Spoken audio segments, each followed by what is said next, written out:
Shalom,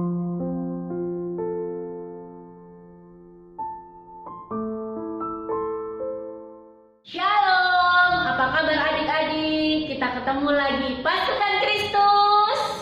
Siap. Adik-adik tetap sukacita, tetap semangat dan tetap sehat. Baiklah adik-adik, hari ini kita akan belajar firman Tuhan. Terlebih dahulu kita akan berdoa. Tutup matanya dan kita akan berdoa bersama-sama.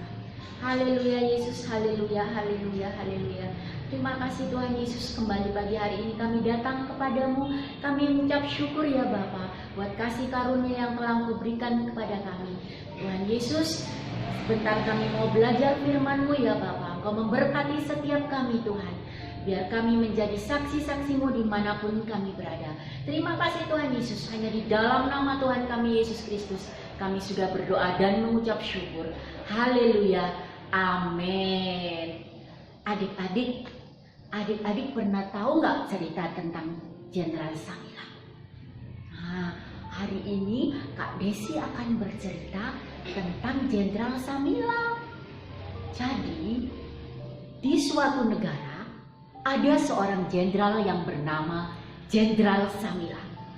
Dia itu terkenal sebagai seorang jenderal yang sangat tegas, tapi punya hati yang lemah lembut. Dia sangat mengasihi ibunya. Suatu hari, di dalam sebuah hutan, tempat mereka bersembunyi karena saat itu Jenderal Samila sedang mengadakan pemberontakan kepada pemerintahan yang lalim saat itu. Jadi di dalam hutan dia membawa pasukan beserta keluarganya. Setelah beberapa lama di dalam hutan, persediaan bahan makanan mulai menipis dan orang-orang harus berhemat. Tapi ada masalah. Di tengah-tengah orang-orang sedang berhemat, ternyata ada seorang pencuri dan itu membuat heboh. Prajurit melaporkannya kepada Jenderal Samila. Jenderal, ada seorang pencuri di tengah-tengah kemah kita. Dia mencuri bahan makanan kita. Jenderal Samila marah. Kemudian dia memerintahkan semua orang untuk mencari pencuri itu dan menangkapnya. Kemudian dia memutuskan bahwa pencuri itu akan dihukum 50 cambuk. Ya, 50 cambuk. Akhirnya semua orang bekerja sama untuk menangkap pencuri itu. Singkat kata, pencuri pun tertangkap. Prajurit berlari kepada Jenderal Samila, kemudian dia melaporkan, Jenderal, pencuri sudah tertangkap. Bagus, kita akan segera melakukan hukuman cambuk. Bawa pencuri itu. Tapi Jenderal, kata prajurit, tidak ada tapi-tapian. Bawa dia menghadap aku. Jenderal, pencuri itu adalah ibu Jenderal sendiri. Apa? Dia ibuku. Sang jenderal menjadi sangat sedih.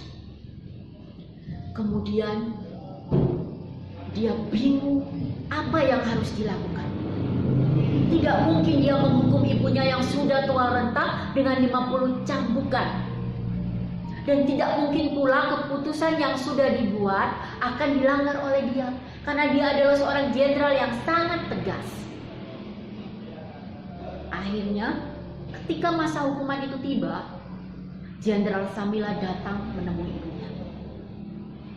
Di tengah-tengah orang banyak, dia memeluk ibunya dan berkata, tenang ibu, aku akan menggantikan hukuman ini. Kemudian Jenderal Samila melepas bajunya. Sambil memeluk ibunya, dia bilang kepada orang itu, prajurit, cambuk aku. Aku yang akan menggantikan hukuman ibu. Jenderal Samila menunjukkan betapa dia adalah seorang jenderal yang penuh kasih dan adil. Adik-adik, apa yang dilakukan oleh Jenderal Samila sudah dilakukan oleh Tuhan Yesus di atas kayu salib 2000 tahun yang lalu untuk menebus dosa-dosa kita. Yang seharusnya kita yang dihukum di atas kayu salib, yang seharusnya kita yang mendapat maut, tapi digantikan oleh Tuhan Yesus. Karena apa? Mari kita buka di dalam Yohanes 3 ayat 16. Yohanes 3 ayat 16. Beginilah firman Tuhan.